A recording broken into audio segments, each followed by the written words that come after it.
Welcome back, folks, to the Red State Finance Podcast, the show where we cut through the noise, tell it like it is, and talk about the money, the policy, and the politics that actually matter to hardworking Americans. Thanks for joining us today. I'm your host, Anthony Gordon, alongside my co-host, Dana Walsh. I want to give a huge thank you to everyone who has signed up for the Red State Finance newsletter. Your support truly means everything to us, and we couldn't do this without you.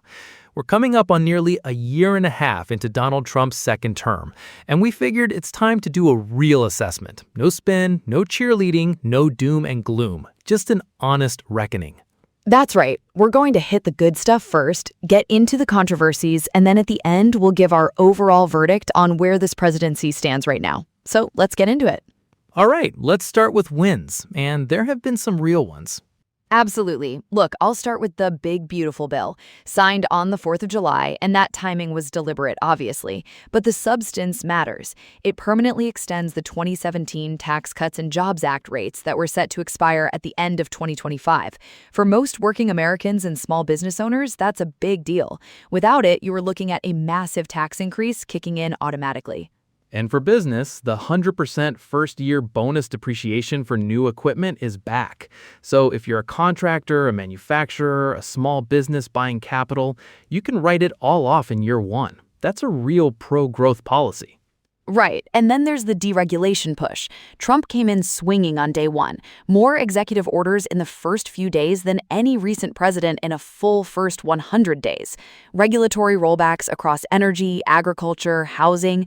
The argument is if you get government out of the way, the economy breathes.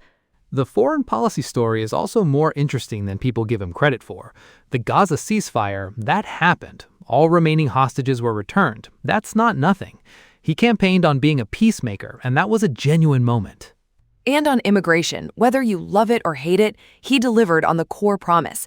The numbers are remarkable. Negative net migration for the first time in at least 50 years.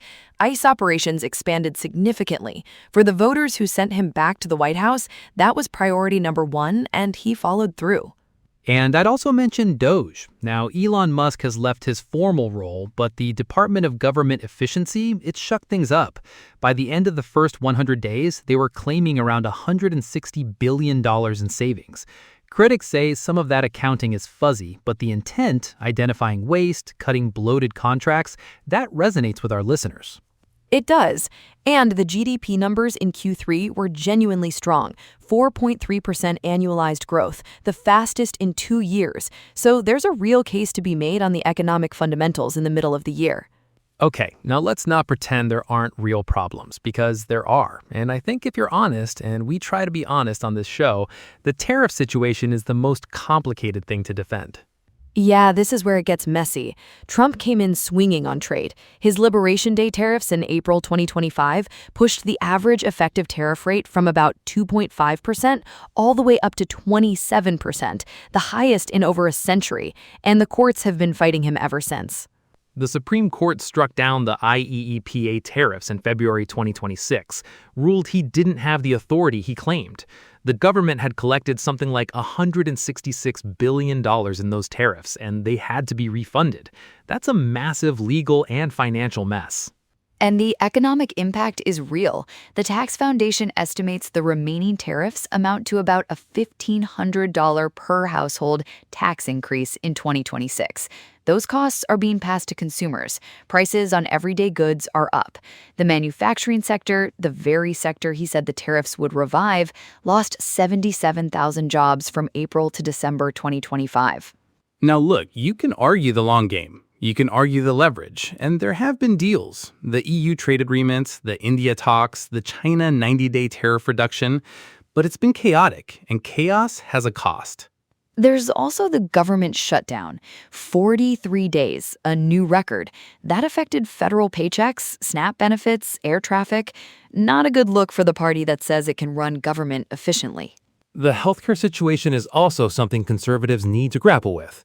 When the enhanced ACA subsidies expired and weren't renewed in the big, beautiful bill, health insurance premiums spiked dramatically. 1.4 million fewer Americans enrolled in marketplace plans. That's a real consequence for real people. And honestly, the consumer confidence numbers heading into May 2026 are not pretty. With the U.S.-Israeli conflict with Iran driving inflation to a 3-year high, sentiment has taken a hit. The economy had real momentum in the second and third quarters of 2025, but that goodwill has eroded. The Doge story also has a complicated second chapter.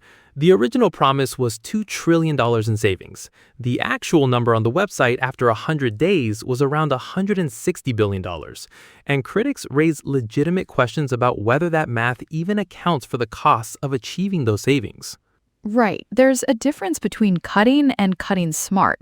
Some of what got cut, probationary federal workers fired en masse, courts ruling those firings unlawful, that ended up being more chaos than efficiency. All right, we've laid it out, good and bad. So overall, where does Trump's second term stand as of May 2026? I'd call it a presidency of enormous ambition and uneven execution. He has done what he said he would do on the core promises: immigration, deregulation, tax cuts, border security, America First trade posture. If you voted for Donald Trump, you got Donald Trump.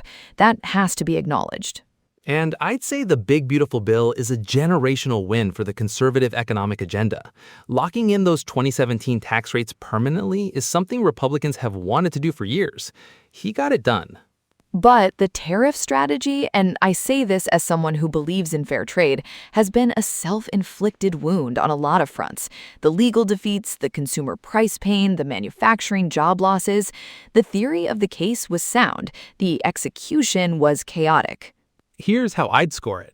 On boldness, A. He came in and moved the goalpost on nearly everything from day one. On follow-through on promises, solid B+. On economic management, C+. The Big Beautiful Bill and deregulation are genuine wins, but tariff chaos and inflation heading back up are knocking points off. On foreign policy, B. The Gaza deal is real, but the tensions with allies, the Greenland rhetoric, the Venezuela operation, it's a messy picture. Overall, I'd say a B- going into the second half of the term. There's a real record to run on, but there's also a real cost of living story that Republicans are going to have to answer for in the 2026 midterms. The work isn't done. Well said. We didn't elect a manager, folks. We elected a disruptor. And disruption has consequences, some of them good, some of them painful. The question for the next year and a half is whether the gains hold and the pain subsides. Or whether the pain becomes the story. Exactly. That's going to do it for today's episode of the Red State Finance Podcast. Thank you so much for listening. If you enjoyed today's show, please subscribe, leave us a review, and share with somebody who's tired of getting their news filtered through a political agenda. We'll be back next week with more analysis you can actually use. Until then, keep your eyes on your money, your mind on the data, and your faith in the American people. God bless. We'll see you next time.